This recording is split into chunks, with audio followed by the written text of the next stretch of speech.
Hello student, welcome back. उम्मीद करता हूँ यहाँ पे सब लोग ठीक हो गए, बहुत अच्छे हो गए। पेपर्स बहुत अच्छे से जा रहा है। कुछ भी डाउट हो अभी इकोनॉमिक्स को लेके, अभी देखो जो हो चुका है। इकोनॉमिक्स पे फोकस कीजिए और कुछ भी डाउट हो इकोनॉमिक्स को लेके तो प्लीज बच्चे लोग कमेंट सेक्शन में डाल देना। आज का जो वीडियो होगा बहुत इंपॉर्टेंट होगा आपके ऑब्जेक्टिव्स को लेके, क्योंकि आपको खुद को मालूम है 20 मार्क्स के तो बॉस क्या आता है, ऑब्जेक्टिव्स आता है। तो प्लीज बच्चे लोग आज का जो सेशन से पूरा देखना, क्योंकि आज की वीडियो में मैंने 10 चैप्टर्स, टोटल 10 चैप्टर्स है, उसके सभी में क्या लेके आया हूं, इसके ऑब्जेक्टिव्स एक वन शॉट वीडियोस में लेके आया हूं।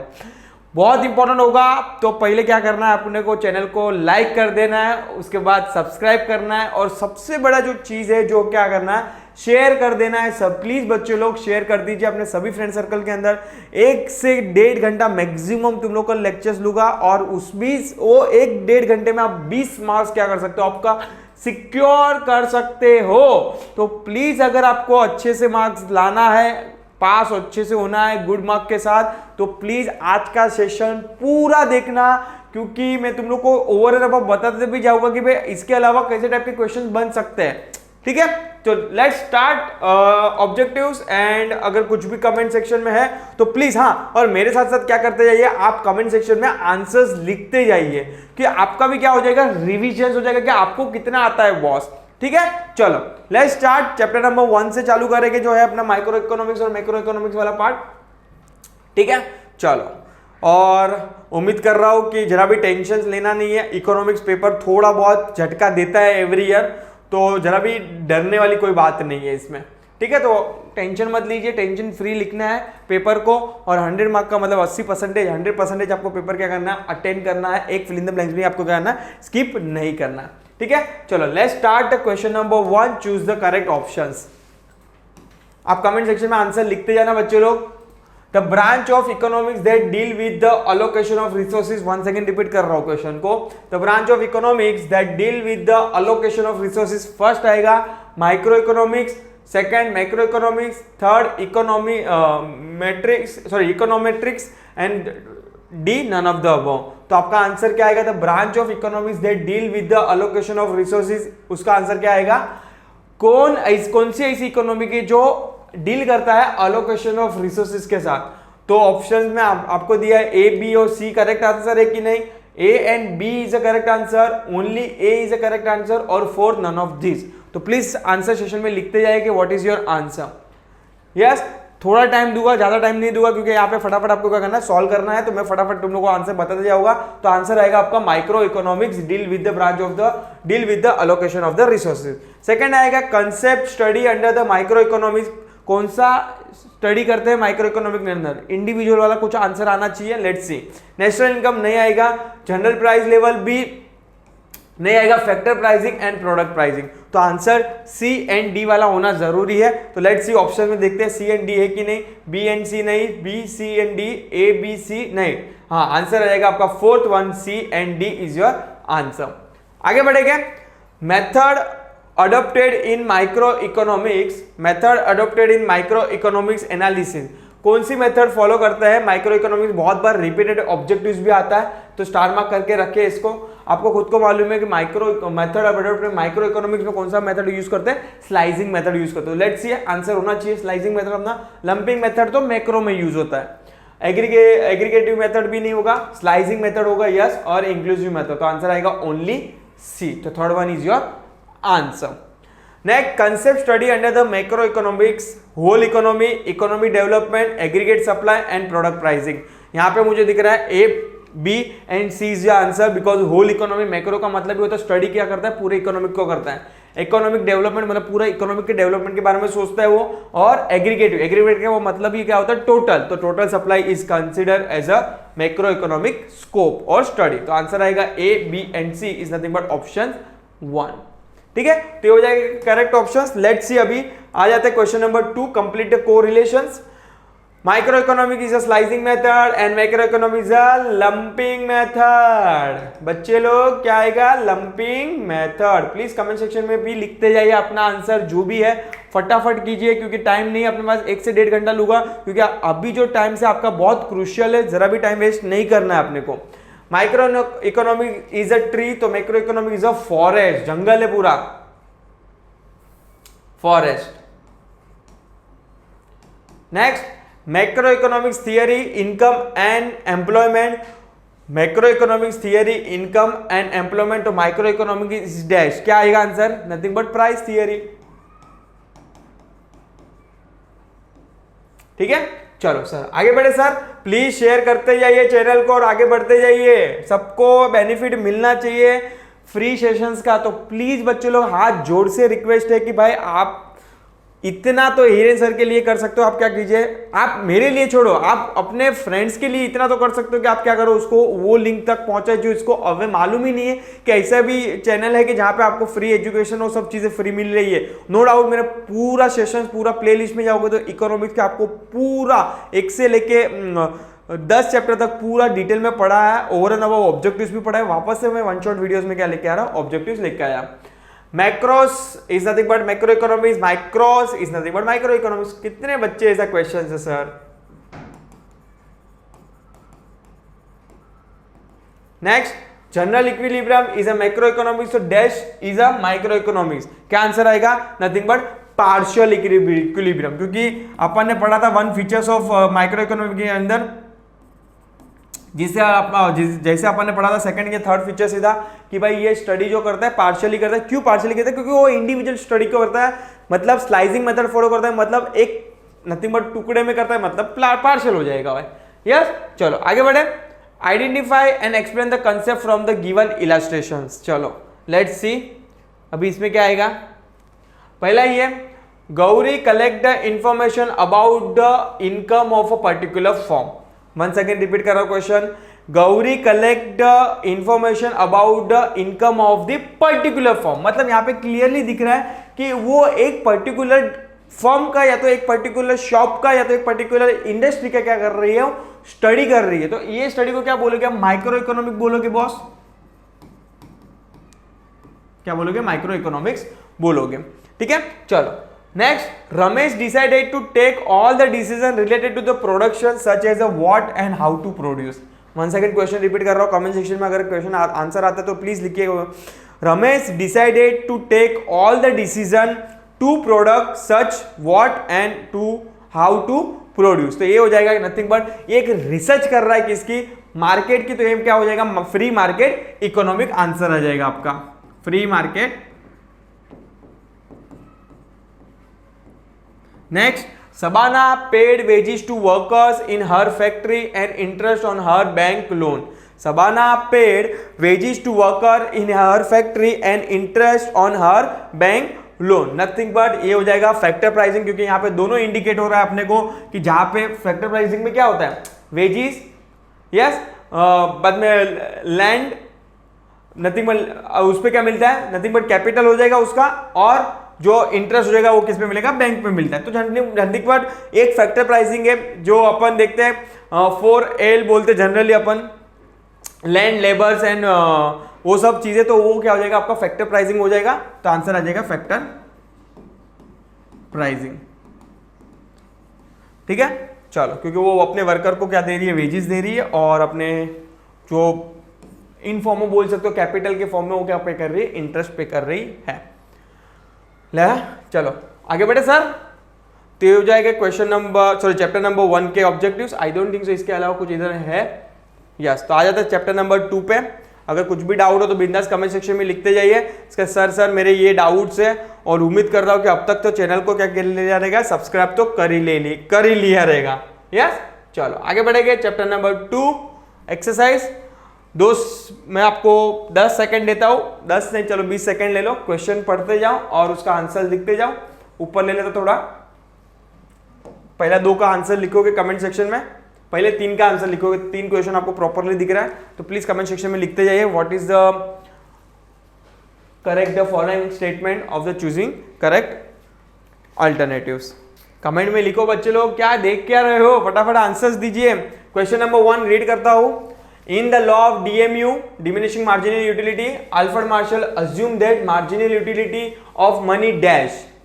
Once again repeat कर रहा हूं. In law of DMU, Alfred Marshall assumed that marginal utility of money increase, remain constant, decrease और raise and then fall. Answer क्या आएगा? प्लीज आंसर लिखिए कमेंट सेक्शन में. रिमेन कांस्टेंट, ये अपन ने डीएमयू में पढ़ा था ना कि अदर फैक्टर्स जो उसके थे वो क्या होते थे, उसके कांस्टेंट होते थे. As per the law of DMU measurement of utility is assume to be dash. As per the law of DMU measurement of utility, मतलब मेजरमेंट करना यूटिलिटी को अपन ने पढ़ा था कि इट्स कार्डिनल मेजरमेंट करके अपन ने कंसेप्ट पढ़ा था, करेक्ट. एक इसके अंदर अपने अजम्पशंस के अंदर, तो measurement of utility is assume to be cardinal. Ordinal, cardinal, both ordinal cardinal, none of the above, answer आ जाएगा cardinal. Next, MU nothing but marginal utility of commodity becomes a negative when total utility of commodity is dash. अपन ने chart बनाया था जहां पे अपन ने देखा था कि मार्जिनल यूटिलिटी बिकम नेगेटिव में चली जाती है, तभी अपन ने देखा था कि टोटल यूटिलिटी का कर्व क्या होता था, जनरली क्या होता था, फॉल करने लग रहा था. तो आंसर फॉलिंग रहना चाहिए. Rising, constant, falling and zero, तो आंसर रहेगा सी, फॉलिंग. ठीक है, चलो दिखाओ सर, चार्ट दिखा दो. ये यहाँ पे दिखा देता हूं, देखो ये अपन ने पढ़ा था जो टोटल यूटिलिटी मार्जिनल यूटिलिटी का कर्व, जहां पे मार्जिनल यूटिलिटी देखो नेगेटिव में चला गया तब तक, तो टोटल यूटिलिटी क्या हो जाएगी, फॉलिंग करने लगे. तो ये बहुत इस पे ऑब्जेक्टिव्स आते हैं. सपोज कि फॉर एग्जांपल जब भी मार्जिनल यूटिलिटी जीरो होती है तब पॉइंट ऑफ स्टेबिलिटी मतलब एक मैक्सिमम लेवल आ जाता है किसका, टोटल यूटिलिटी का. तो और मार्जिनल यूटिलिटी तो डे वन से, मतलब डे वन से क्या होती है, फॉल होती है और टोटल यूटिलिटी क्या आ जाती है, ऊपर जाती है. पर एक लेवल पे कांस्टेंट हो जाएगी मार्जिनल टोटल यूटिलिटी, बाद में क्या आ जाएगी, फॉलिंग होने लगे. पर हाँ, टोटल यूटिलिटी नेगेटिव में नहीं जाएगी, मार्जिनल यूटिलिटी नेगेटिव में जाएगी. और ऑलरेडी मैंने वो रिलेशनशिप जो है marginal utility and total utility का ऑलरेडी इंपॉर्टेंट क्वेश्चन में दे दिया है. यहाँ पे बच्चे लोग जिसको मालूम नहीं है कि हिरेन सर ने, मैंने already 25 important questions board exam को लेके दे चुका हो, तो प्लीज बच्चे लोग जाके जरूर देखें. बहुत इंपॉर्टेंट है वो क्वेश्चंस. देखो अगर वो 25 क्वेश्चन में से अगर हर साल में देता हूँ क्वेश्चंस 25-30 जितना मेरे को बेस बैठता है, इस बार मैंने 25 इंपॉर्टेंट क्वेश्चंस दिए. अगर वो 25 में से चलो फॉर एग्जांपल नहीं तो अभी 5 क्वेश्चन भी आ गए तो क्या बुराई है बॉस. 5 में से मतलब अगर एटलीस्ट 20 से 25 मार्क का ये क्वेश्चन हो जाएंगे और 20 मार्क के ऑब्जेक्टिव्स. भाई जो पास होना है वो बच्चे तो पास तो ऐसे हंसते खेलते हो जाएगा लास्ट दिन पे पढ़ के ही. समझ में आ रहा है कि नहीं. तो 25 क्वेश्चन जितना हो सके क्या कीजिए, आप शेयर कीजिए अपने सभी फ्रेंड सर्कल के अंदर. उसको बोले कि इधर उधर पढ़ने मत जाइए, 25 क्वेश्चन 2 या नहीं 3 बार पढ़ ले, पास हो जाएगा, ये मेरी गारंटी है. बट हाँ, उसको 80 मार्क का पेपर अटेंड करके आना पड़ेगा उसके लिए. ठीक है, चलो आगे बढ़ेंगे सर. व्हेन, हाँ, पॉइंट ऑफ सैटी बोलते जनरली, इसका प्रोनाउंसिएशन ऐसा ही है, satiety means total utility is rising and marginal utility is falling. नहीं, ये नहीं आएगा. Total utility is falling and marginal utility is negative. नहीं, total utility is maximum and marginal utility is zero. तो आंसर आ जाएगा अपना कौन सा आ जाएगा, सी. जहां पे अपन ने अभी जस्ट बोला, मैंने देख लोगों को बोला कि एक टोटल यूटिलिटी का मैक्सिमम लेवल आ जाता है, वहां पे point of satiety nothing but point of satisfaction level आ जाता है. When marginal utility is falling, fall करने लगता है जब total utility is nothing but rising. अभी भी ये चीज में तुमको डायग्राम में भी ये सेंटेंस एज इट इज बोला अभी. ठीक है, चलो आगे बढ़ेंगे sir. Choose the correct options. Time utility, place utility, service utility and knowledge utility. Let's see.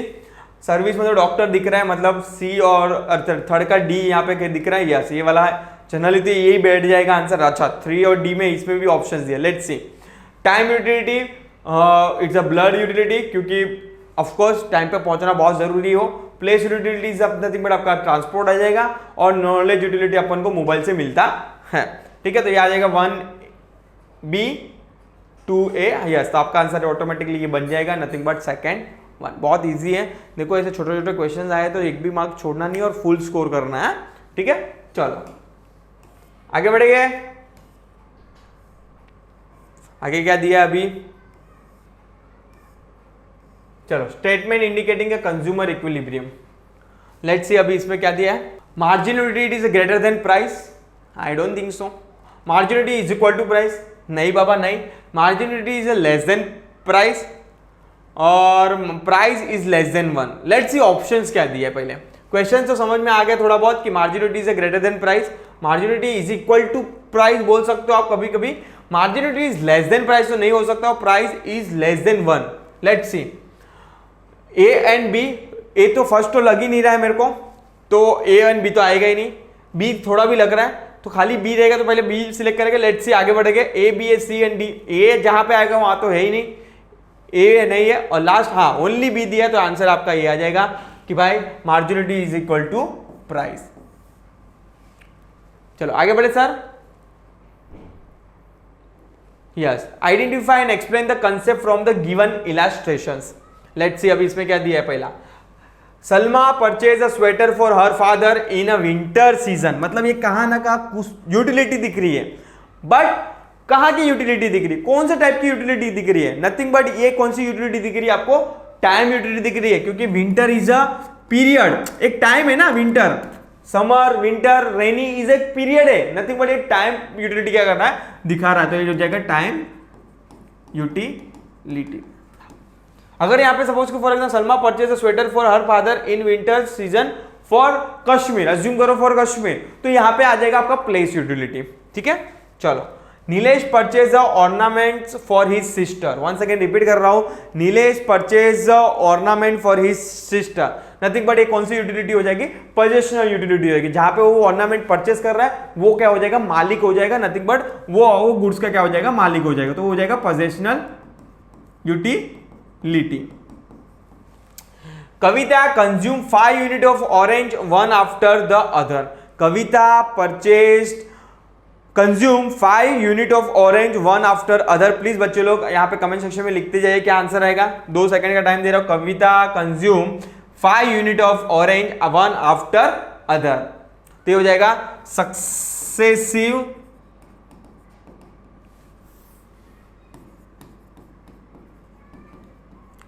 Consumption. थोड़ा डॉक्टर राइटिंग है, प्लीज बेयर विथ मी, क्योंकि वो वन आफ्टर वन सक्सेशन मतलब कंटिन्यूस क्या कर रहा है? कंज्यूम कर रहा है। Bhushan refuse to eat 5th chapati after eating the 4th chapati. मतलब 4 चपाती के बाद 5th के लिए उसने क्या किया? बोला कि मना कर दिया। मतलब इस टाइप का बोल सकते हो कि उसने या तो उसका मन नहीं है, अगर उसको प्रॉपर यूटिलिटी इकोनॉमिक्स में मेरे को यूज करना है वर्ड, तो क्या हो जाएगा? Disutility. Next, Lalita satisfy her want of writing one essay by using pen and notebook. Nothing but जिससे उसको सेटिस्फेक्शन मिल रहा है वो चीज को अपन क्या बोलते हैं? यूटिलिटी बोलते हैं। यूटिलिटी का सिंपल डेफिनेशन है कि भाई जो जहां पे आपका वांट सेटिस्फाई कर रहा है वो प्रोडक्ट हो या जो भी सर्विस हो उसको क्या बोलोगे आप? यूटिलिटी बोलोगे। तो हो जाएगा आपका आइडेंटिफाई द इलस्ट्रेशंस। ठीक है, चलो अभी इसमें कुछ ऐसा कुछ है नहीं। Let's see question sorry chapter number 3। और कुछ भी आपकी कोई स्पेशल कमेंट है तो बिंदास कमेंट सेक्शन में डाल देना, मैं आपको उसका जवाब जल्दी दे दूंगा। और उम्मीद कर रहा हूं कि प्लीज अभी भी आपके पास टाइम है तो पैनिक मत होइए, जरा भी इतना टेंशन मत लइए। मतलब हो जाता है, मतलब हो जाएगा इन शॉर्ट कि बहुत सारे बच्चे लोग ऐसे डर जाते हैं, क्या मालूम एग्जाम का खौफ है कि क्या है उन लोग के माइंड में कि सर डर लग रहा है। बहुत सारे ऐसे बच्चे लोग मैसेज भी करते रहते हैं जनरली कि सर मुझे ये कंसेप्ट समझ में नहीं आ रहा। आता सब ही है उसको, पर वो एक डर होता है ना, खौफ, वो खौफ के कारण बच्चे लोग जिसको आता है ना वो भी भूल जाता है। बहुत टाइम अपने साथ भी हुआ है, मेरे साथ भी हुआ है कि जब भी मैं एग्जाम देने जाता हूँ जो चीज़ इतना बेसिक लेवल का पूछते वो लोग, इतना बेसिक मतलब वो क्वेश्चन के लिए इतना सोचना भी नहीं पड़ता, वो क्या मालूम क्या हो जाता है, वो एग्जाम टाइम पे अपन इतना रॉन्ग करके आते हैं। टिक मार्क हो गया या तो ऑब्जेक्टिव्स हो गया, जो भी हो गया। तो जरा भी ये टेंशन मत लीजिए। नॉर्मल हमेशा मैं डे 1 से बोलते आ रहा हूँ कि जैसे आपकी एग्जाम जा रही है वैसे ही आप प्रेडिक्ट करो कि कॉलेज में आपकी एग्जाम है, खाली हाँ सेंटर अलग जगह पे आया, बाकी एग्जाम सेम ही है। और प्लीज़ एक हम्बल रिक्वेस्ट है कि आप 80 मार्क का पेपर अटेंड, इसलिए मैं घड़ी घड़ी रिपीट बोल रहा हूँ क्योंकि देखो कोई भी पेपर चेकर है ना वो नहीं चाहता कि मैं कोई भी बच्चा फेल हो, क्योंकि ये करियर का सवाल है। उन लोग भी चाहते हैं कि भाई वो भी पेपर, उन लोग भी चाहते हैं कि भाई आप लोग क्या दो पेपर अटेंड करो तो क्या हम लोग मार्क्स दे। बहुत सारे बच्चे लोग 32 34 पर अटक जाते हैं, उन लोग चाहते हुए भी नहीं दे पाते बिकॉज बच्चे ने पेपर अटेंड ही नहीं किया रहता। तो फेल होने का रीजन यही है कि आप 80 मार्क का पेपर अटेंड नहीं करते हैं, अदरवाइज फेल तो हो ही नहीं सकते। क्योंकि आपको खुद को मालूम है महाराष्ट्र बोर्ड का एग्जाम का जो रिजल्ट आता है ना बॉस, 100 आउट ऑफ में काउंट करूँ ना तो भाई आपको 100 में से 95% बच्चे लोग क्या हो जाते हैं, पास हो जाते हैं, मतलब खाली 5% ही फेल होते हैं, जो लिख के नहीं आते मेरे हिसाब से, अदरवाइज फेल होने का कोई गुंजाइश ही नहीं है। ठीक है, चलो let's see the relationship between demand for goods and price of it substitute good. बच्चे लोग है ना इतना पढ़ के आंसर टिक करके आ जाते हैं कि price demand for goods and services inverse relationship.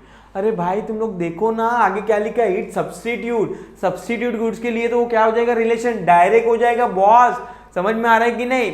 अगर सपोज कि फॉर एग्जांपल मैं टी पी रहा हूं, अगर टी का भाव बढ़ गया तो ऑफकोर्स किसकी डिमांड बढ़ेगी, कॉफी की डिमांड बढ़ेगी है ना, क्योंकि सब्स्टिट्यूट गुड कौन सा है, कॉफी है। प्राइस भले किसका बढ़ रहा है, टी का, डायरेक्ट इंपैक्ट गया किस पे, कॉफी पे। समझ में आ रहा है भिड़ू? तो ये हो जाएगा डायरेक्ट रिलेशन, बिकॉज आगे पीछे वर्ड लिखा है सब्स्टिट्यूट गुड्स के लिए पूछ रहे हैं लोग। नेक्स्ट, हाँ, the relationship between income and demand for inferior goods, मतलब जो चीप क्वालिटी के गुड्स का रिलेशन क्या होगा, अगर आपकी इनकम बढ़ी क्या कम भी हुई, वॉटेवर, अगर सपोज इनकम बढ़ भी रही है तो इनकम जनरली बढ़ती है तो अपन डिमांड ज्यादा करते हैं, करेक्ट। अगर सपोज कि जहां पे पहले 2 लाख रुपया कमाता था, कमा नहीं रहा हूं पर जस्ट बोल रहा हूं, कमाता था 2 लाख रुपया, तो अगर मेरा 5 लाख रुपया कमा रहा हूं पर मंथ, तो ऑफकोर्स मेरा स्टैंडर्ड ऑफ लिविंग बढ़ेगा, तो जितनी इनकम बढ़ी उतना डिमांड बढ़ेगा, तो वहां पे डायरेक्ट रिलेशन होना चाहिए। बट यहां पे आगे वर्ड यूज हुआ इंफीरियर गुड्स, चीप क्वालिटी के गुड्स। अरे भाई मेरी जितनी डिमांड बढ़ेगी उतने में चीप क्वालिटी के गुड्स थोड़ी लूंगा, मैं हाई क्वालिटी के गुड्स लूंगा ना, तो यहाँ पे जो रिलेशन बनेगा वो डायरेक्ट नहीं बनेगा बॉस, वो कौन सा बन जाएगा, इनवर्स बन जाएगा वो सिनेरियो में। ठीक है, चलो आगे बढ़े sir. Symbolically the functional relationship between demand and price can be express as, formula दिया है यहाँ पे प्राइस का और डिमांड का, तो यहाँ पे क्लियरली दिख रहा है नथिंग बट यही है फर्स्ट वाला, D is equal to factor pricing into price. When less unit are demanded at a high price it show, जब भी लेस यूनिट क्या कर रहे हो आप, डिमांड कर रहे हो, 1 सेकंड में बोलो, जब लेस यूनिट आप क्या कर रहे हो, डिमांड कर रहे हो eight a high price, price of course ये देखो ये डिमांड और प्राइस का क्लियर रिलेशन है, इनवर्स रिलेशन से, कि जहां पे प्राइस हाइक होगी तो डिमांड क्या हो जाएगी, कम हो जाएगी। It shows increasing in demand, expansion of demand, decreasing in demand, contraction of demand. अगर सपोज पहले इसमें से 2 तो उड़ जाएंगे, कौन से उड़ जाएंगे आपको खुद को मालूम है, कि जहां पे अपन ने पढ़ा था कि वेरिएशन ऑफ डिमांड के अंदर expansion of demand and contraction of demand. Variation of demand क्या बोलता है, जब भी प्राइस ओनली 1 फैक्टर होगा, मेरा प्राइस ओनली 1 फैक्टर होगा, तभी या तो एक्सपांड होगा या तो कॉन्ट्रैक्ट होगा। तो यहाँ पे प्राइस इज ओनली 1 फैक्टर, तो चेंज इन वाला तो आएगा नहीं, मतलब इंक्रीजिंग डिक्रीज तो आएगा नहीं, तो मतलब ये तो दोनों निकल ही जाएगा, यहाँ पे तो कोई क्वेश्चन गुंजाइश ही नहीं है अपने को। अभी ये दोनों में से कौन सा आएगा, क्योंकि प्राइस इज ओनली 1 फैक्टर बता रहा है, और यहाँ पे बता रहा है कि भाई मेरी डिमांड क्या हो रही है, लेस हो रही है। लेस हो रही है मतलब कॉन्ट्रैक्ट हो रही है, अगर डिमांड बढ़ती तो क्या होती है, एक्सपांड होती है। यहाँ पे मेरी डिमांड कम हो रही है, जिस कॉन्ट्रैक्ट हो रही है, nothing but contraction in demand, तो आंसर आ जाएगा आपका D1। ठीक है, थोड़ा समझ के लिखना, देखो थोड़े बहुत ट्विस्ट दिखेगा आपको, आपको अभी देखो इतना मैं अभी तुम लोग को समझा रहा हूं तो आपको इजीली समझ में आ रहा है कि हाँ यार ये तो बहुत इजी है, बट पेपर में लिखने बैठोगे तो सब गायब हो जाएगा।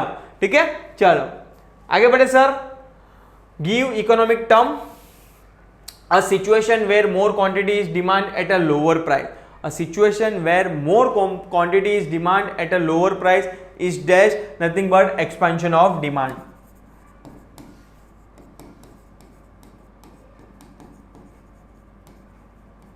Next, graphical representation of demand schedule is nothing but demand curve. ये भी बहुत बार रिपीटेड पूछा है क्वेश्चंस में, तो प्लीज ध्यान में रखना इसको भी। A commodity which can be put to several use, composite क्या आ जाएगा आपका, कंपोजाइट डिमांड, जो जैसे कि फॉर एग्जाम्पल इलेक्ट्रिसिटी से आप एसी भी चला सकते हो, लाइट भी चला सकते हो, पंखा भी चला सकते हो, is nothing but composite demand.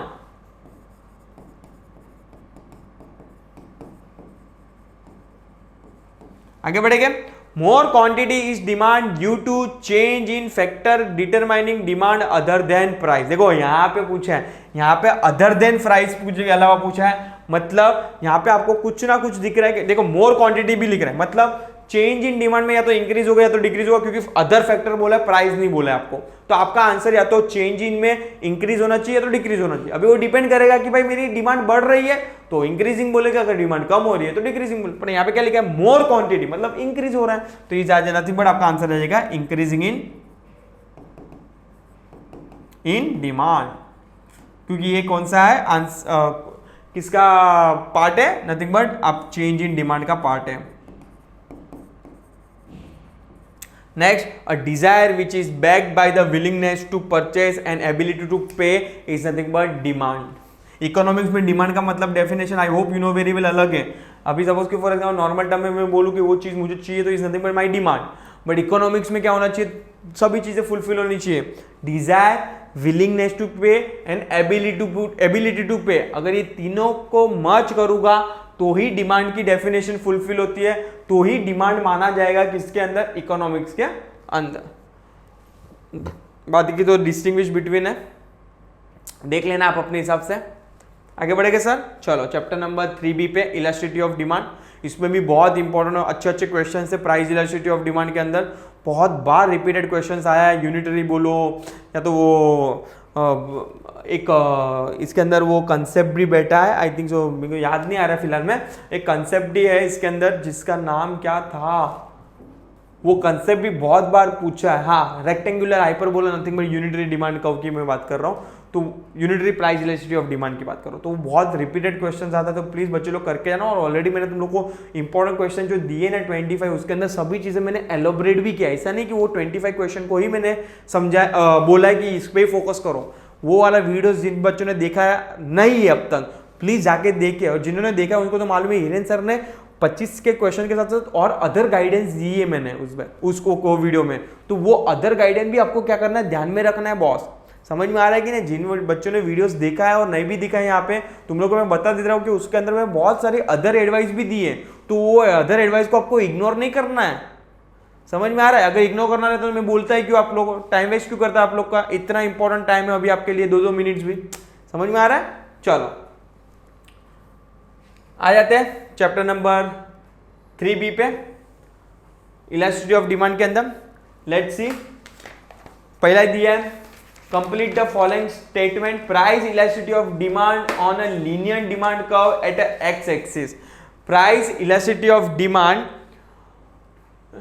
On a linear demand curve eight x axis. X axis पूछा 0, 1, इनफाइनाइट, लेस देन 1। आपको क्या आंसर आता है, आपको लिखो कमेंट सेक्शन में कि भाई जब भी लीनियर डिमांड कर्व स्टार्ट होता है तो वो 0 से चालू होता है, तो आंसर आ जाएगा आपका 0। Price elasticity of demand on a linear demand curve at a Y axis is equal to dash 0, 1, infinite और greater than 1। Answer comment section में लिखोगे, क्या आंसर आएगा। वन सेकंड क्वेश्चन रिपीट कर रहा हूं मैं यहाँ पे। Price elasticity of demand on the linear demand curve at a Y axis, क्या आ जाएगा आंसर्स कमेंट सेक्शन में लिखो। वाई एक्सिस पे अपन ने देखा था वो लीनियर डिमांड कर्व क्या जा रहा था, इनफाइनाइट की तरफ जा रहा था, तो आंसर आ जाएगा इनफाइनाइट। एक्स एक्सिस पे 0 से चालू होता था, वाई एक्सिस तक वो क्या हो जाता था, इनफाइनाइट तक जाता था। Demand curve is parallel to X axis in case of dash perfectly elasticity of demand, perfectly inelasticity of demand, relatively elastic demand and relatively inelastic demand। of course ये तो बहुत रिपीटेड अपन ने देखा था कि जहाँ पे perfectly elasticity of demand में अंदर अपन ने देखा था कि जहाँ पे वो x, उसका कर्व का नाम ही क्या है, parallel to the x axis. जहाँ पे इनइलास्टिक में अपन ने देखा था पैरेलल टू y एक्सिस। समझ में आ रहा है? जहाँ पे प्राइस इलास्टिसिटी में लाइन ऐसी ड्रॉ हो रही थी, मतलब x एक्सिस से सामने से ड्रॉ हो रही थी, और प्राइस इन इलास्टिक में कैसे वर्टिकल ड्रॉ हो रही थी, वो y के सामने थी।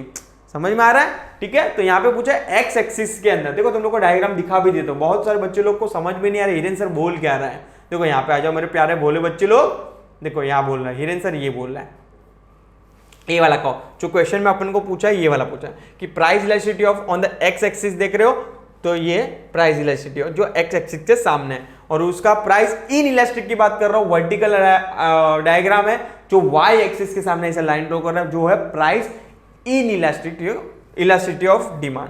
ठीक है, चलो आगे बढ़ेंगे सर। वीडियो समझ में आ रहा है ना कि नहीं आ रहा है? चलो आगे बढ़ो सर फटाफट, टाइम नहीं है। When percentage change in quantity demand is more than the percentage change in price, the demand curve is dash। Once again repeat कर रहा हूं बच्चे लोग, when percentage change in quantity demand is more than percentage change in price, the demand curve is dash। First option दिया है flatter, second दिया है steeper, third दिया रेक्टेंगुलर, तो आएगा ही नहीं, क्योंकि रेक्टेंगुलर का मतलब ही होता है प्राइस, आप बोल सकते हो price is equal to demand, बोल सकते हो आप, ठीक है। जहां पे 50% से अगर मेरा प्राइस बढ़ा तो 50% मेरी डिमांड कम हो जाएगी, ठीक है। 50-50 रेशियो, तो ये तो आएगा ही नहीं। हॉरिजॉन्टल 3 ऑप्शंस दिया है, हॉरिजॉन्टल करके ऐसा कोई कवि नहीं है, तो बचा फ्लैटर और स्टिपर। देखो यहाँ पे क्लियरली बोला when percentage change in quantity demand is more, मतलब आपकी डिमांड ज्यादा चेंज हो रही है, तो आपका इलास्टिसिटी वाला कोई भी आंसर आएगा। देखो तुम लोग को एक बेसिक मालूम बता देते हो, अभी मालूम नहीं कि एंड ऑफ द डे पे अभी तुम लोग को एक कंसेप्ट समझाना चाहिए कि नहीं समझाना चाहिए। इलास्टिसिटी ऑफ डिमांड और इन इलास्टिसिटी ऑफ डिमांड डिफरेंस क्या है? इलास्टिसिटी ऑफ डिमांड मतलब ऐसा डिमांड जहां पे भाई डिमांड पे बहुत इंपैक्ट पड़ेगा। इलास्टिक, इलास्टिक का मतलब होता है चेंज। इन इलास्टिक मतलब नाम में लिखा है इन इलास्टिक मतलब चेंज नहीं होगा, पर नाम में इलास्टिक वर्ड तो आ रहा है ना, तो होगा चेंज पर इतना चेंज नहीं होगा। इन इलास्टिक का मतलब इतना change, bottom of the line में बोलने जाओ, इन इलास्टिक का मतलब बहुत चेंज नहीं होगा और इलास्टिक का मतलब बहुत ज्यादा चेंज होगा। तो यहां पे क्लियरली बोला है when the percentage change in quantity demand is more, तो ये इलास्टिसिटी की बात कर रहा है, और इलास्टिसिटी मतलब रिलेटिवली इलास्टिक की बात कर रहा है, जहां पे अपन ने कर्व देखा था, कौन सा कर्व देखा था? फ्लैटर कर्व देखा था। समझ में आ रहा है? ठीक है, चलो आगे बढ़े sir. ED is equal to 0 in case of the nothing but luxury goods, normal goods, necessary goods और कंफर्ट। लेट्स आंसर्स दीजिए मुझे कोई प्लीज कमेंट सेक्शन में, कि जहां पे मेरी डिमांड पे कोई फर्क नहीं पड़ रहा है, इसका मतलब यही होता है कि जहां पे मेरी डिमांड पे कोई फर्क नहीं पड़ेगा। सपोज कि फॉर एग्जांपल नमक की बात करूं, नमक is a necessary goods, yes. अगर कोई प्राइस नमक का जहां पे 30 रुपए की थैली मिल रही थी 5 रुपए में मिलेगी, तो आप नमक ज्यादा खाएंगे? नहीं। अगर सपोज कि 5 रुपए की 30 रुपए की थैली 50 रुपया हो गया, 100 रुपया हो गया, नमक खाना बंद कर देंगे? नहीं। मतलब नेसेसिटी गुड्स है, तो नेसेसिटी गुड्स में उसकी कोई चेंज नहीं होती है, तो आंसर आ जाएगा आपका नेसेसिटी वाला गुड। लग्जरी गुड्स में ऑफकोर्स चेंज होगा, ऑफकोर्स। सपोज कि फॉर एग्जांपल लग्जरी गुड्स की मैं बात करूं, गोल्ड की बात करूं, चलो अज्यूम करो लो gold is a luxury goods for us, middle class family के लिए। तो अगर सपोज कि जहां पे 60,000 आपका ग्राम है, वो ग्राम से घट के अगर सपोज कि फॉर एग्जांपल 30,000 पे आ जाए 1 तोला, तो भाई बॉस प्राइस डिमांड में बहुत ऊपर नीचे होगा, ठीक है। पर जहां पे नेसेसिटी की बात कर रहे हैं कि यहाँ पे कोई चेंज नहीं हो रहा है, क्योंकि 0 का मतलब होता है नो चेंज, यस। तो इज नथिंग बट इननेसेसरी गुड्स के अंदर आएगा, तो आंसर आ जाएगा आपका C1। देखो तुम लोग को मैं समझाते भी जा रहा हूँ कि भाई आंसर क्यों ऐसे सिलेक्ट किया है, थोड़ा ओपन माइंडेड रख के समझिए आप। थोड़ा आई नो कि भाई थोड़ा इतना एग्जाम दिया, थोड़ा सर अभी थोड़ा हल्का करना है, लास्ट एग्जाम है, टेंशन मत लीजिए, ठीक है। चलो, give the economic terms, degree of responsiveness of the quantity demanded to change in income only, nothing but income, elasticity, degree of responsiveness of change in the quantity demanded of one commodity due to the change in the price of another commodity, cross elasticity. Degree of responsiveness of the change of quantity demanded of goods to change in its price, nothing but आप बोल सकते हो elasticity of demand. Next, elasticity resulting from the infinite change in a quantity demand. अरे भाई infinite आता था perfectly elasticity of demand. बच्चे लोग बुक लेके बैठना। Elasticity resulting from the proportion change in the quantity demanded due to the proportion change in the price, nothing but ये हो जाएगा आपका, नथिंग बट इसको क्या बोलते हैं, अब ये फॉर्मूला दिया है उन लोग ने कि proportion change in the quantity demand divide by proportion change in the quantity price, nothing but elasticity बोलोगे आप, इलास्टिसिटी, ठीक है। चलो आगे बढ़ेंगे sir. Perfect complete a correlation, perfectly elastic demand is a infinite और is equal to 0 is nothing but perfectly inelastic demand. Short में लिख रहा हूं फटाफट से, टाइम नहीं अपने पास इसलिए, पर बोलते जा रहा तो समझते जाइए आप answer. Rectangular hyperbola dash steeper demand curve is a relatively inelastic. Rectangular hyperbola का क्या था अपना unitary elastic demand. Straight line demand curve, linear demand curve, dash non linear demand curve is nothing but आपका answer आ जाएगा, क्या आ जाएगा प्लीज कमेंट सेक्शन में डालिए, क्या आंसर आएगा, unitary elastic. Next, pen and ink it is dash, tea and coffee substitute. Pen and ink is a dash and tea and coffee substitute, तो ये हो जाएगा कॉम्प्लीमेंट्री गुड्स, ये सब्स्टिट्यूट गुड्स है, टी एंड कॉफी। अगर tea नहीं रहेगा तो कॉफी भी चल जाएगी, but pen and ink this are the complement, मतलब एक कॉम्प्लीमेंट मतलब ज्वाइंट डिमांड भी बोल सकते हो आप।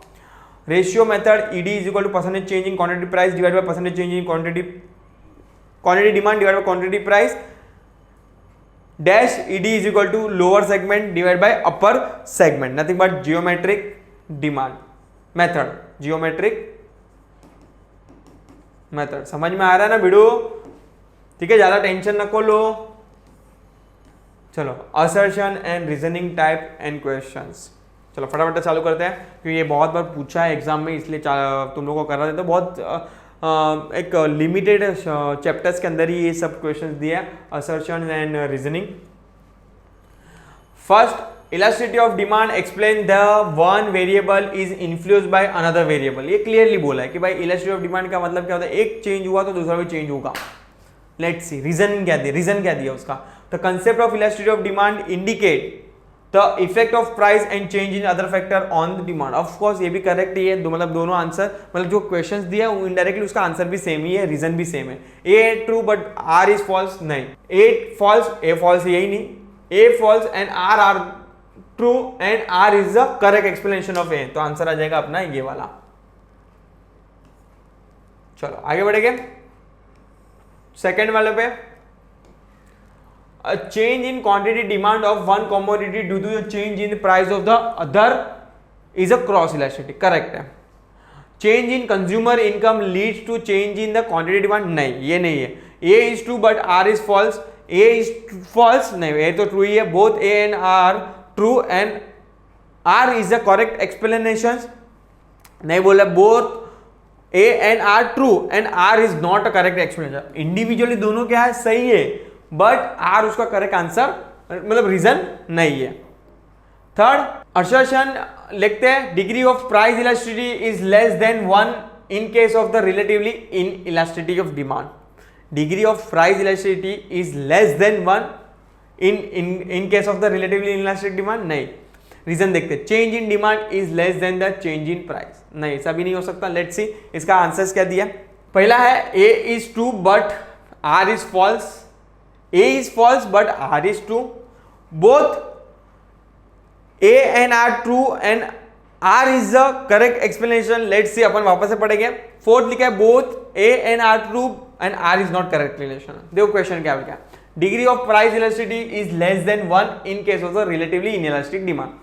ये स्टेटमेंट तो करेक्ट ही है क्योंकि रिलेटिवली इलास्टिक में अपन ने देखा था कि इज लेस देन 1 था, डायग्राम में अपन देखा था कि इज लेस देन 1, क्योंकि ऐसे भी इनइलास्टिक वर्ड आ गया तो ऑफकोर्स लेस देन 1 ही होगा, क्योंकि मैंने तुमको भी जस्ट बोला कि इलास्टिक में ज्यादा चेंज होगा तो ऑफकोर्स वो ग्रेटर देन 1 होगा इलास्टिक में, और इनइलास्टिक रहेगा तो लेस देन 1। ये बॉटम लाइन एक कंसेप्ट पकड़ के चलो आप। तो पहला स्टेटमेंट तो ट्रू दिख रहा है। सेकंड लिखा है change in demand is less then the change in price. भाई ये स्टेटमेंट तो करेक्ट ही बोला ना उसने कि मेरी डिमांड कम चेंज हुई बिकॉज ऑफ द प्राइस से, तो आंसर मतलब जो असर्शन है उसका रीजन भी क्या है, करेक्ट है, तो आंसर आ जाएगा third one, both A and R are true and R is the correct explanation of the A. ठीक है, चलो आगे बढ़े। डिस्टिंग्विश बिटवीन है कर लेना अपने आप से प्लीज बच्चे लोग। आगे बढ़ेंगे सप्लाई एनालिसिस, फटाफट चलो सर बहुत टाइम ले रहे हो आप, चलो लेट्स स्टार्ट कर देते फटाफट। तुम लोग को अभी मैं सोच रहा था कि तुम लोग कमेंट सेक्शन में लिखते जाए, अगर आप जितनी स्पीड हो सके उतनी बढ़ाइए क्योंकि अपने पास टाइम बहुत कम है। तो लेट्स स्टार्ट, मैं तुम लोग का क्वेश्चन का क्या करने लगूंगा, आंसर्स देने लगूंगा फटाफट से। ठीक है, चलो चैप्टर नंबर 5 पे आ जाते हैं।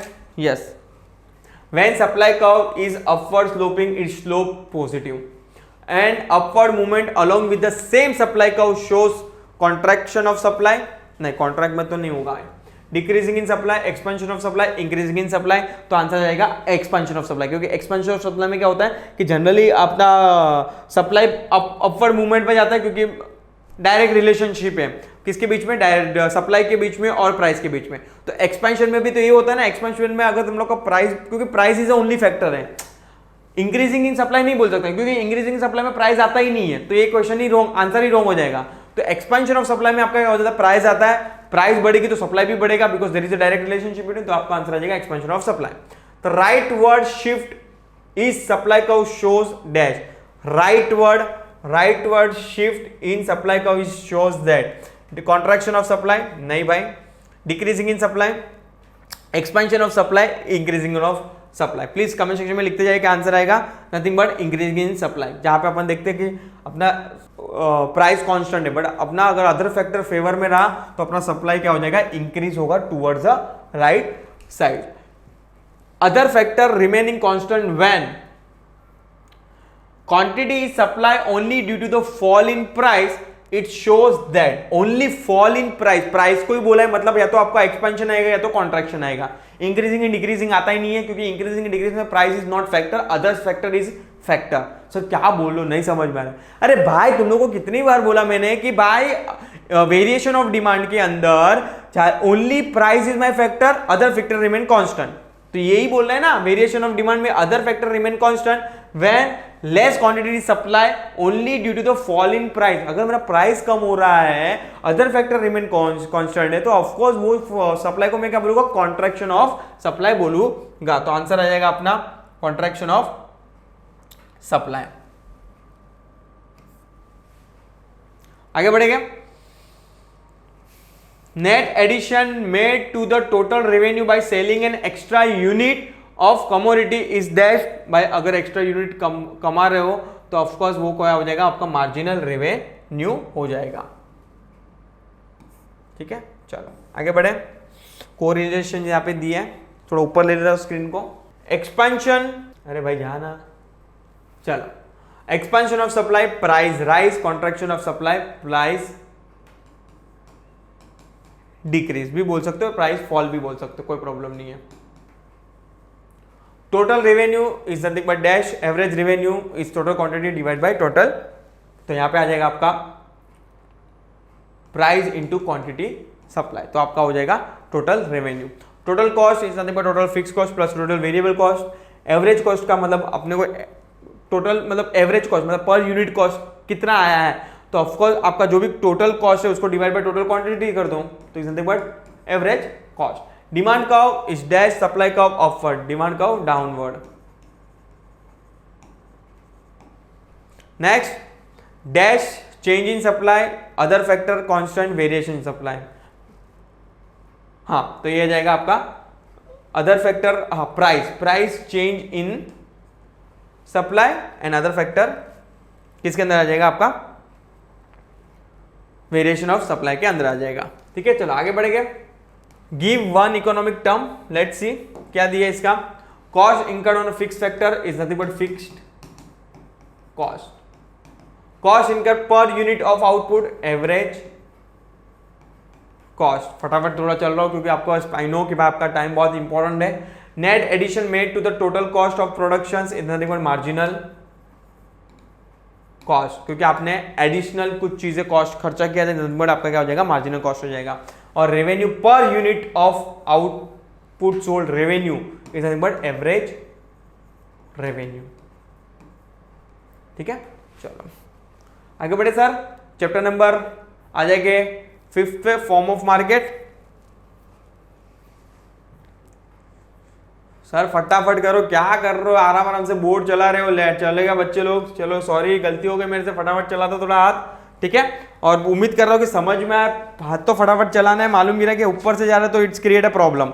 ठीक है, चलो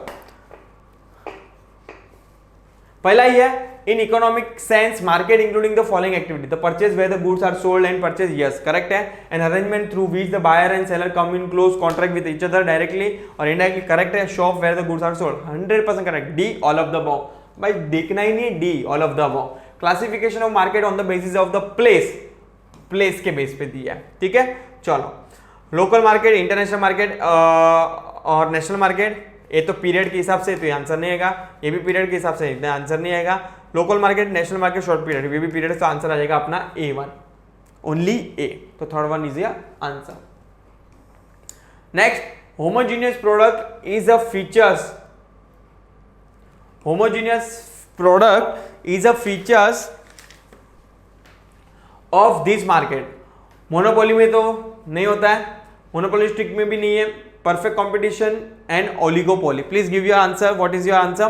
तो आंसर आ जाएगा अपना परफेक्ट कॉम्पिटिशन। यस, चलो तो आंसर आएगा only C. Under perfect competition seller are, by under perfect competition seller is a price taker, monopoly में प्राइस मेकर, तो आंसर आएगा प्राइस टेकर बी, तो ओनली बी आंसर है। यस, चलो give only one economic term. थोड़ा फटाफट जा रहा हूं क्योंकि इसलिए जा रहा हूं क्योंकि मेरे पास तो टाइम ही टाइम है, बट आपके पास टाइम नहीं है, दैट्स व्हाई। ठीक है, the market where there are a few seller is nothing but oligopoly, oligopoly. The point where the demand and supply are intersect, nothing but equilibrium point. बहुत बार इन लोग ने तो 2 मार्क के लिए भी ये पॉइंट पूछा है, इक्विलिब्रियम पॉइंट, तो प्लीज अगर आया तो आप डायग्राम ड्रॉ करके लाना इसका। ठीक है, बाद में वो ये वाला डायग्राम बहुत जनरली पूछते हैं जो आपको मेथड्स के अंदर आई थिंक जो दिया है, तो जरूर करके जाना इसको। तो cost incur by the firm to promote the sales, nothing but ये आपको क्या बोल सकते हो आप, सेलिंग कॉस्ट बोल सकते हो। बहुत सर बोलते कि सर एडवर्टाइजमेंट आंसर आएगा, नहीं एडवर्टाइजमेंट नहीं आएगा, सेलिंग कॉस्ट ही बोलना है इसको। Number of form produce identical product, one second repeat कर रहा हूं, number of product form produce the identical product. Identical का मतलब होता है सेम सेम, तो सेम सेम का मतलब होता है सेम सेम, ये वाला सेम सेम नहीं, सेम सेम मतलब मैचिंग वाला सेम। होमोजीनियस, होमोजीनियस का मतलब होता है सेम, साइज शेप कलर सब डिजाइन सब चीजें सेम होगी, उसको बोलते हैं homogeneous product. Changing a different price to a different consumer for a same product और सर्विसेज। अरे भाई ये क्या हो गया, मतलब ये तो मोनोपोली हो गई ना। अरे आंसर ही आ गया सर आपका, तो हाँ मोनोपोली। मोनोपोली में क्या होता है कि जहां पे आप अपनी मर्जी से सब चार्ज करते हो, क्योंकि you are the price maker, आप अपनी मर्जी से प्राइस से क्या करते हो, चार्ज करते हो। आपका अच्छा रिलेशन होगा तो उससे प्राइस कम लोगे, ज्यादा रहेगा आपका रिलेशन इतना अच्छा नहीं रहेगा, आप ज्यादा चार्ज करोगे, सर्विस तो सेम ही दे रहे हो। बहुत टाइम ऐसे डॉक्टर में होता है, डॉक्टर ऐसे ही चार्ज करता है, मतलब मोनोपोली नहीं है बट चार्जेस पे इसके ऐसे मोनोपोली जैसे करता है कि जहां पे उसको लगता है, जहां पे उसको लगता है कि पैसा भाई 4 व्हीलर से उतरा है उसके हिसाब से चार्ज करेगा, सर्विस एक ही देगा, गोली सेम ही देगा, पर प्राइस अकॉर्डिंगली क्या होता है, चेंज होता है। Complete the competitions, perfect competitions, free entry and exit monopoly में रेस्ट्रिक्टेड है क्योंकि नाम ही लिखा है मोनोपोली मतलब single seller. Price taker dash price maker monopoly price taker perfect, अभी जस्ट ऑब्जेक्टिव में पढ़ा अपन ऊपर भी, perfect competition. Single price is a perfect competition, discrimination price monopoly. Monopoly में तो ऑफकोर्स अभी तो जस्ट ऊपर पड़ा, सबसे अलग अलग क्या करता है, चार्ज करता है। चलो आगे बढ़ेगा सर, फटाफट सर चलाओ फटाफट, टाइम नहीं है आई नो, बट बच्चे लोग, मेरे प्यारे भोले बच्चे लोग, आई नो कि आपके पास टाइम नहीं है, आपको अपना कीमती वक्त दिया है, मेरे को बहुत ज्यादा शुक्रिया है उसके लिए। ठीक है, चलो find odd one, selling cost, free gift, advertisement, hoarding, window display and patent, free shipping. Market structure on the basis of competition, competition के बेस पे, monopoly, oligopoly, very short period market और perfect competition, very short period. Features of monopoly, price maker, yes 100%, entry barriers 100% yes, many seller, अरे भाई many seller क्या, monopoly बोल के many seller कैसे आ गया, सिंगल मोनोपोली, अरे legal monopoly, patent, OPEC, copyrights and trademark, OPEC. ठीक है, चलो आगे बढ़ो, चैप्टर नंबर 6 पे आ जाते हैं, इंडेक्स नंबर। चलो चैप्टर नंबर 6 इंडेक्स नंबर, इसके लिए मैं ट्राई करूंगा कि आपके लिए एक वीडियोस लेके आऊँ जहाँ पे मैं तुम लोग के लिए क्या बोल रहा था, मैं एक कमेंट बोला था कि तुम लोग के लिए वीडियोस लेके आऊंगा जहाँ पे मैं तुमको सम कराऊंगा, पर टाइम मिला तो जरूर मैं तुम लोग के लिए इस पे 10 मिनट का क्या लेके आऊंगा, वीडियोस लेकर, क्योंकि इस पे से भी ना बहुत बार 8 मार्क के लिए क्वेश्चन आ गया, बच्चे लोग समझ में नहीं आते कि प्रेडिक्ट नहीं करते, क्योंकि बच्चे लोग का माइंड सेट ऐसा होता है कि कोई थियरी क्वेश्चन आएगा बट प्रैक्टिकल क्वेश्चन 8 मार्क के लिए आ गया था, तो जरा भी अपने को इग्नोर नहीं करना है चैप्टर को भी, तो प्लीज जिसको तो आउट ऑफ स्कोर करना है तो कुछ भी इग्नोर नहीं कर सकता। ठीक है, चलो let's start. State that are incorrect in relation to the index number. चलो कौन सा इनकरेक्ट है, index number is a geographical tools, नहीं भाई। Index number measure the change in the air pressure, no. Index number measure the relative change in the economic variable, 100% yes. और index number are specialised averages, yes. तो इधर पूछा है incorrect कौन सा है बॉस, आपको इनकरेक्ट टिक करना है, तो A and B is my incorrect, तो लेट्स सी ए बी का पेयर दिया है कि नहीं, yes A B is your answer. Next है सेकंड क्वेश्चन, सेकंड दिया है यहाँ पे, statement that highlight the significance of the index number. Index number are useful of making a future prediction 100% yes.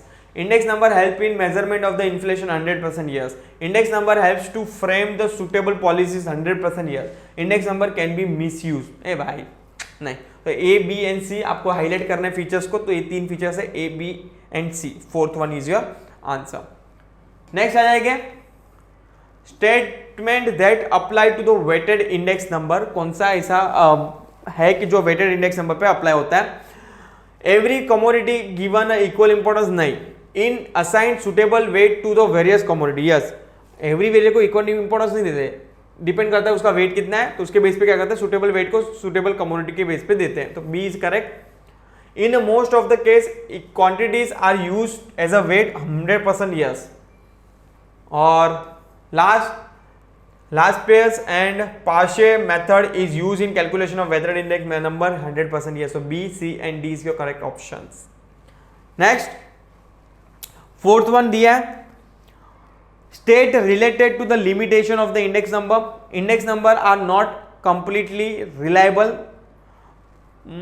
Sometime बोल सकते हो कि भाई वो completely reliable नहीं है, क्योंकि बहुत सारे ऐसे डेटा होता है कि जो कैलकुलेशन में आता ही नहीं है, तो बोल सकते हो आप there may be a base in the data collection, yes, every formula has some kind of defect 100% yes, और index number ignore the change in quantity of product, नहीं, तो A1 2 और 3 मतलब A B and C answer है क्या? नीचे देखते हैं, A B and C, B C D नहीं, A B and D भी नहीं, A B D सॉरी मैं ऊपर वाला यहाँ पे A B and C आना चाहिए आंसर, तो let's see A B C and D, D भी यहाँ पे इन लोग ने टिक किया है, बट मेरे हिसाब से ए बी एंड सी होना चाहिए, पर अगर आपके पास ए बी एस सी का है नहीं कहाँ पे ऑप्शंस, तो let's tick A B S C and D. ठीक है, चलो आगे बढ़ेंगे। आपको कोरिलेशंस दिया है यहाँ पे, लेट्स सी क्या कोरिलेशंस है। Price index, value index, quantity index and partial index. Let's see one by one. Price index bye quantity price and base current price divide by base price, तो ये answer आ जाएगा आपका यहाँ पे। ठीक है, वैल्यू इंडेक्स पे आपका फॉर्मूला सेट होगा ऑफ कोर्स, कौन सा? वन वाला, ये वाला, quantity demand and partial index. Quantity अगर ये दोनों मिल गया तो पहले ये देख लेते कि भाई उसका फॉर्मूला कौन सा बैठा, ज्यादा दिमाग नहीं लगना, थोड़ा स्मार्ट वर्ड करने का। ए से डी ये वाला है, ए से डी ये वाला भी है, बाद में देखना है ये वाला दो मिल गया तो भी बहुत है। वैल्यू इंडेक्स ये मिल गया अपने को, तो 2A 2C है 2A है, तो ऑफकोर्स यही जीतेगा, क्योंकि अपना ये तो कॉन्फिडेंस है, ये भी कॉन्फिडेंस है अपन, तो ऑफकोर्स आंसर यही आएगा अपना 3 का B. Quantity demand is nothing but ये, और आपका पार्शियल का आ जाएगा सी। ठीक है, चलो आगे बढ़ेंगे। Complete the correlation. चलो लेट्स सी कोरिलेशन में भी दिया क्या है बच्चों लोग। कुछ भी डाउट हो तो बिंदास कमेंट सेक्शन में डालिए आप कि सर मेरे ये डाउट्स है, आपको जो भी डाउट डिफिकल्टी है ट्राई करूंगा कि मैं क्या करूंगा, सॉर्ट आउट कर दूंगा। ठीक है, चलो। Price index is a inflection dash agriculture production is nothing but production, agriculture production index बोल सकते हो आप, answer is agriculture production index. Dash is a base year, P1 is a current year, P0 base year. Last pair index dash, partial index is a current year quantities, nothing but ये आ जाएगा आपका base year quantity, यहाँ पे आ जाएगा आपका base year quantities। ये बहुत बार पूछा है तो प्लीज हाईलाइट करके रखना।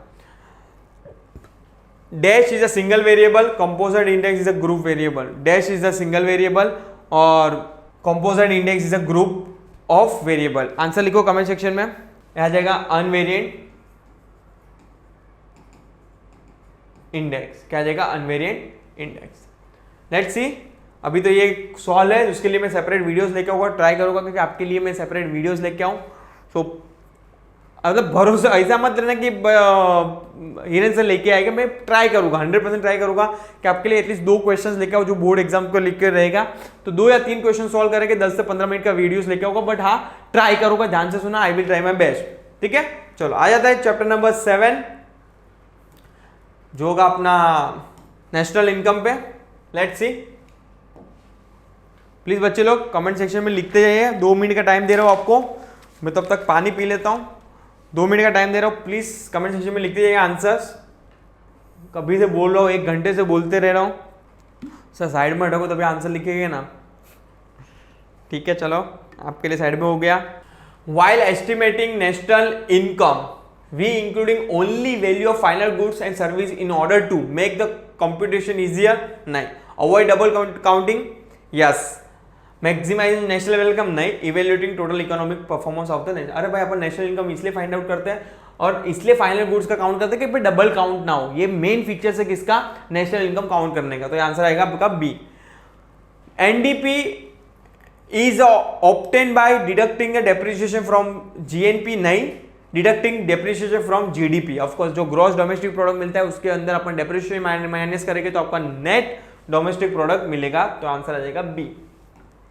Next third, in India national income is estimated using dash output method, income method, expenditure method, combination of output method and income method. ये वाला आपका आंसर है और बहुत रिपीटेड क्वेश्चन पूछा गया है ऑब्जेक्टिव के अंदर। तो प्लीज बच्चे लोग हाईलाइट करके सर क्या हुआ, जस्ट चिल ऐसे में वो बोल रहा हूँ, बट हाँ मेरे को कुछ नहीं हुआ है। बट हाँ ये बहुत रिपीटेड क्वेश्चन इन लोगों ने पूछते हैं। ये वाला क्वेश्चन जो मेरे को लग रहा मतलब मैंने जो 5 साल का पेपर दिखा है, कहाँ ना कहाँ बहुत बार दिखा है, या तो ऑब्जेक्टिव के अंदर मतलब 1 वर्ड में दिखा है या तो 1 टर्म में दिखा है। तो ये जरूरी कि आपको ये फॉर्म में पूछे, कंप्लीट सेंटेंस के अंदर ही पूछे लोग। ठीक है, चलो डैश कोरिलेशन देखते हैं। Dash is equal C plus I plus G X minus M. अरे भाई ये जीडीपी है भाई, ग्रॉस डोमेस्टिक प्रोडक्ट, देखने की बात ही नहीं, आगे पढ़ने की बात ही नहीं है। Output method is dash, income method factor cost method.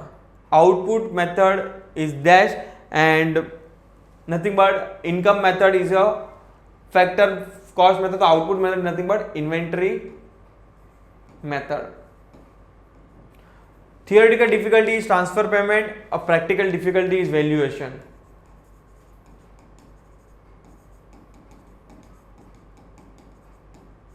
ठीक है, चलो चलो यहां पे आई थिंक सो खत्म हो जाता है ऑब्जेक्टिव्स। आगे बढ़ेगा अभी चैप्टर नंबर 8 के लिए जो होगा आपका पब्लिक फाइनेंस। वापस से 2-5 मिनट का टाइम दे रहा हूं, देखिए और आंसर लिखिए, और कुछ भी कमेंट सेक्शन में है तो मैं जरूर जवाब दूंगा उसका। पैनिक मत हो जाए कि सर जवाब क्यों नहीं दे रहे, आपको सभी क्वेश्चन का जवाब मिल जाएगा। अगर मैं इधर आप कम्युनिकेशन करने बैठा तो बहुत टाइम वेस्ट हो जाएगा। अपना मेन फोकस है कि सब्जी ऑब्जेक्टिव को क्या करना है, कवर करना है यहाँ पे। ठीक है, चलो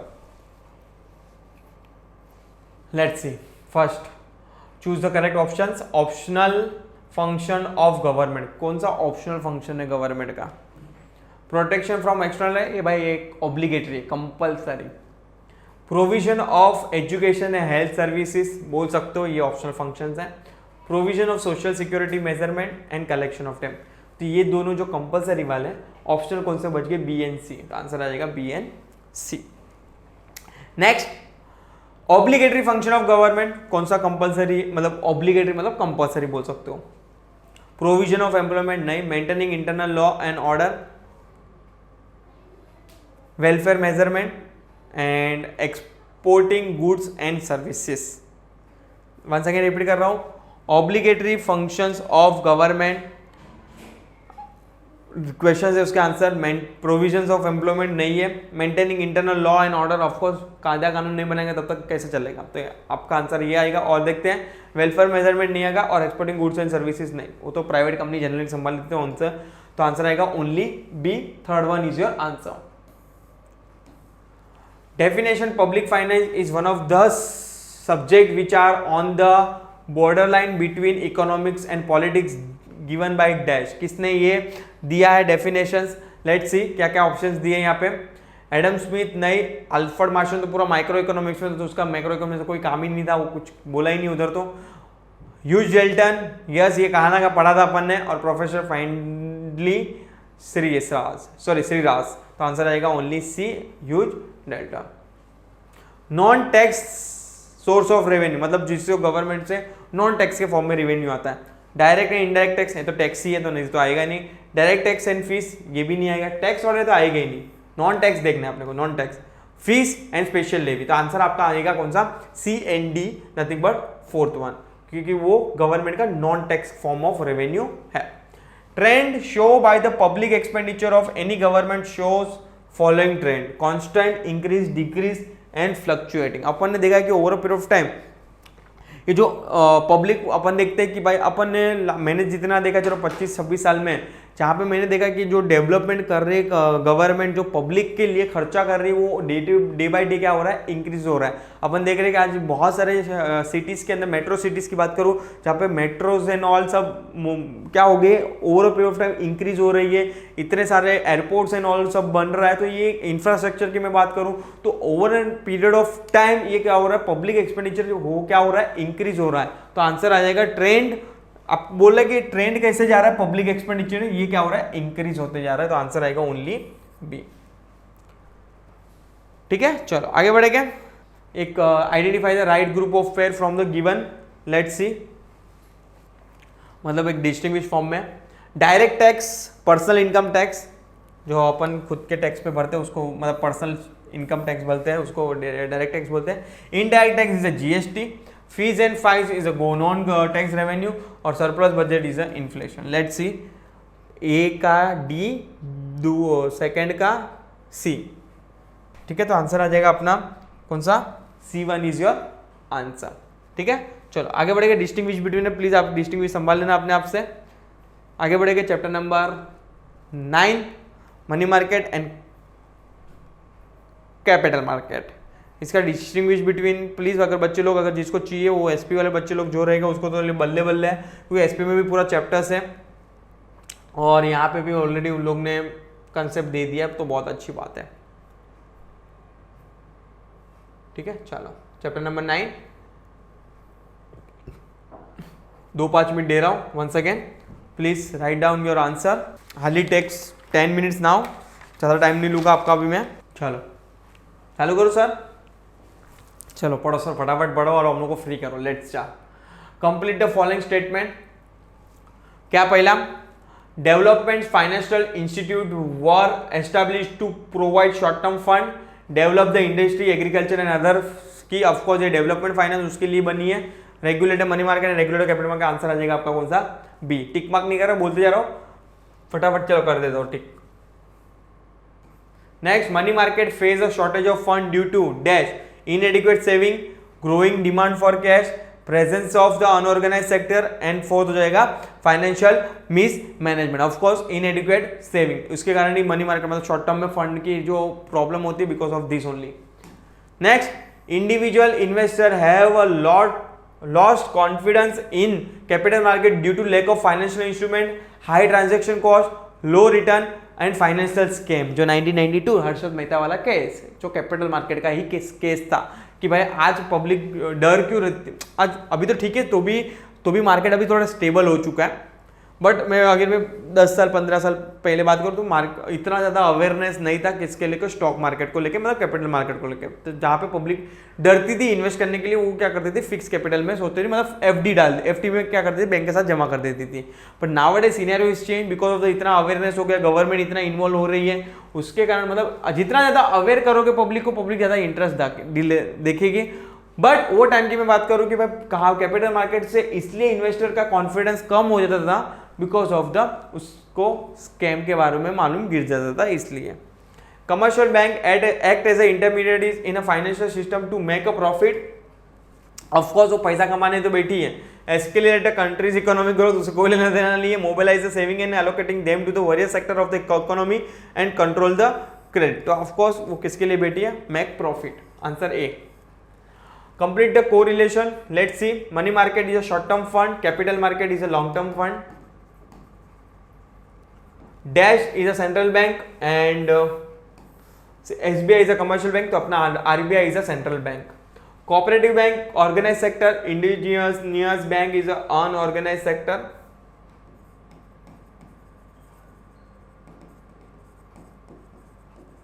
Primary market dash fresh issue. और secondary market is a old issue. ठीक है। Find odd one, let's see, फटाफट खत्म करते हैं ऑड वन को भी। टाइप ऑफ बैंक की बात करूं अकाउंट की, तो सेविंग अकाउंट भी है, डीमेट अकाउंट भी है। ए भाई recurring account, demat account is odd one. Unregulated financial intermediate, mutual fund, Nidhi, chit fund and आपका आ जाएगा कंपनीज। तो आपका आंसर आ जाएगा कौन सा, जो क्या पूछा है, अनरेगुलेटेड मार्केट, जो हो जाएगा आपका chit fund. Financial asset, bond, land, government security and derivatives, तो आपका आंसर क्या आएगा, फाइनेंशियल असेट्स कौन सी है, bond is a financial assets, land is a capital assets, is not a financial assets. Quantitative tools, bank rate, open market operation, foreign exchange rate and variable reserve ratio. Please give your answer. क्या पूछा है, quantitative tools के अंदर bank rate, open market operation भी था, foreign exchange rate नहीं था, variable reserve ratio भी था। ठीक है, चलो हाँ अभी आगे बढ़ते हैं इसका assertion and reasoning. Let's see अभी इसके अंदर क्या दिया है सर।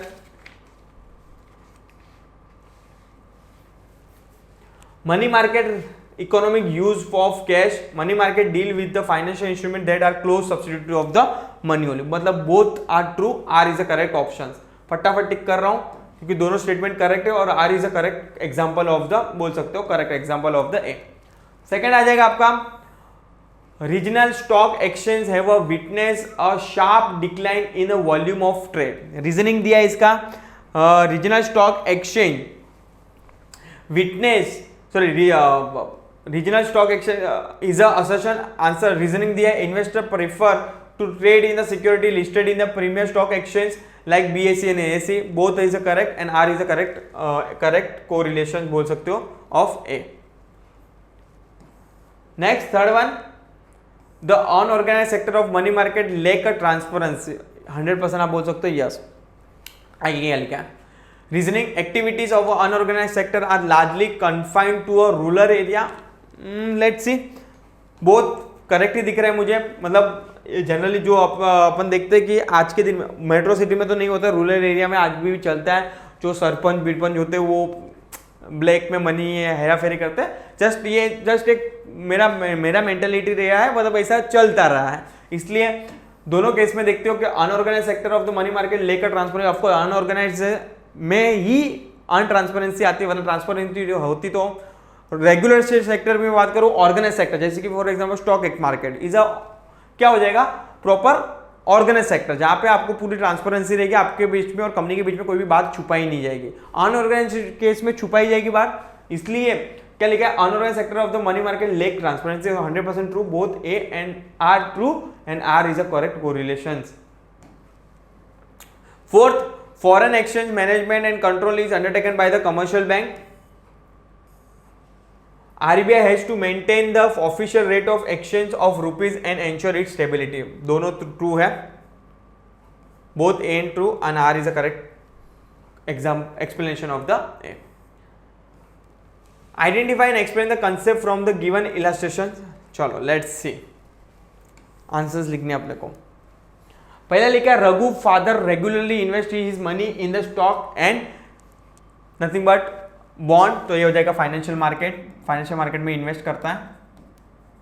अगर मैं प्रॉपर वर्ड भी निकालना चाहूँ तो इसको कैपिटल मार्केट भी बोल सकता था, बट ठीक है, broadly financial market. Sara makes a monthly contribution to the fund jointly created by the her friend, the collected fund is given to him chosen member through lucky draw. ये clearly दिख रहा है chit fund, जो unorganised sector है। Tina deposited a lump sum amount of 50,000 in a bank for a period of 1 year is nothing but FD, मतलब nothing but fixed deposit. ABC Bank provided demat facility, safe deposit, secure locker facility and internet banking facility to its customer, nothing but A हो जाएगा ancillary functions of the commercial bank. ठीक है, चलो थोड़ा doctor writing है, please bear with मी। समझ में आ रहा है, लास्ट चैप्टर आ जाएगा अपना फॉरेन ट्रेड, फटाफट खत्म करो सर, फ्री कर दो हम लोग को। चलो 2 मिनट दे रहा हूं मैं, तब तक सांस ले लूं, तब तक आप आंसर्स लिख लो। टाइप ऑफ फॉरेन ट्रेड, चलो types of foreign trade, import trade, export trade, interport और internal port, A B and C. फटाफट A B C is a foreign trade. Export trend of India's foreign trade including engineering goods, gems jewellery, textile and readymade garment and gold. तो आप generally engineering goods हो ही नहीं सकता ऐसा कुछ। B C and D nothing but आपका third one आ जाएगा। Role of foreign trade to earn a foreign exchange 100% correct answer. To encourage the investment 100% correct. Lead to division of labour और lastly bring change in composition of the export. Please give your answer. What is the answer? पहला दूसरा तो दिख रहा है ए and B. Third आप बोल सकते हो कि एक टाइप का मतलब अल्टीमेटली डिवीजन ऑफ वर्क भी बोल सकते हो, क्योंकि अगर सपोज कि फॉर एग्जांपल अगर आपको फॉरेन कंट्री के अंदर जैसे कि फॉर एग्जांपल यूएसए के अंदर बहुत सारे इंडियंस हैं, जहाँ पे आप यूएई के अंदर बात करो बहुत सारे इंडियंस हैं, तो कहाँ ने कहा क्या किया, डिवाइड किया है किसको, लेबर को। तो ये अल्टीमेटली करने का मेन पर्पस होता है कि भाई आप उधर भी, क्योंकि वहां पे लेबर की क्या शॉर्टेज है इनडायरेक्टली मैं बोल रहा हूं, तो यूएसए में नो, तो उन लोग क्या करते हैं यहाँ से क्या करते हैं टैलेंट उठा के वहां पे क्या करते हैं हाई प्राइस पे क्या करते हैं हायर करते हैं। तो जनरली ये भी हो सकता है कि भाई रोल ऑफ फॉरेन ट्रेड का, क्योंकि ये डिपेंड करता है कि भाई कंट्री के बीच में रिलेशन कैसा है, पॉलिटिकल की बात कर रहा हूँ यहाँ पे, तो ये भी हो सकता है lead of the division of labour and bring change in the composition of the export. तो 100% चारों चार मुझे क्या लग रहा है यहाँ पे करेक्ट दिख रहे हैं। बट अगर मैं आंसर के सामने जाऊं तो मुझे खाली ए और बी ही करेक्ट रोल दिख रहा है। किसके लिए? मैंने जो दूसरे वो ये वाला भी जो बोला फॉल्स नहीं है, करेक्ट ही है। बट अगर मैं यहाँ पे पर्टिकुलर आंसर की बात करूं तो ए और B is your correct answer. A first वाला is your answer. Identify and concept, explain the concept from the given illustration. India purchased the petroleum from Iran is nothing but import. Maharashtra purchased wheat from Punjab, nothing but ये हो जाएगा आपका internal trade within same country है ना, पंजाब भी इधर ही है, महाराष्ट्र भी इधर ही है। England imported cotton from India and made a ready-made garment from its and sold them to the Malaysia। मतलब ये हो जाएगा enter port, आपका आंसर आ जाएगा यस, enter port trade। और Japan sell smartphone to the Myanmar, मतलब ये तो बाहर की बाहर ही चल, मतलब अपने इंडिया में कुछ लेना देना ही नहीं, हो जाएगा एक्सपोर्ट। डिस्टिंग्विश बिटवीन आपके हिसाब से देख लेना। तो यहाँ पे ऑल द ऑब्जेक्टिव्स कंप्लीट हो चुका है। उम्मीद कर रहा हूँ कि आपको समझ में आया होगा। अगर आपको कुछ भी डाउट हो तो कमेंट सेक्शन में डाल देना, जो भी आपके डाउट डिफिकल्ट में शॉर्ट आउट कर दूंगा। जाते जाते प्लीज बच्चे लोग चैनल को जरूर सब्सक्राइब कीजिए, लाइक कीजिए और क्या कीजिए शेयर कर दीजिए। और एग्जाम के बाद भूल मत जाना हिरेन सर को कि हिरेन सर थे कौन, ठीक है, मतलब अनसब्सक्राइब मत कर देना, ठीक है। जस्ट रिक्वेस्ट है तुम लोग को, प्लीज प्यार ऐसे बना के रखिए, ठीक है। चलो जाते जाते all the very best once again and मिलते जल्दी। टिल टाइम प्लीज चैनल के लिए अपडेट रहिए। Thank you so much.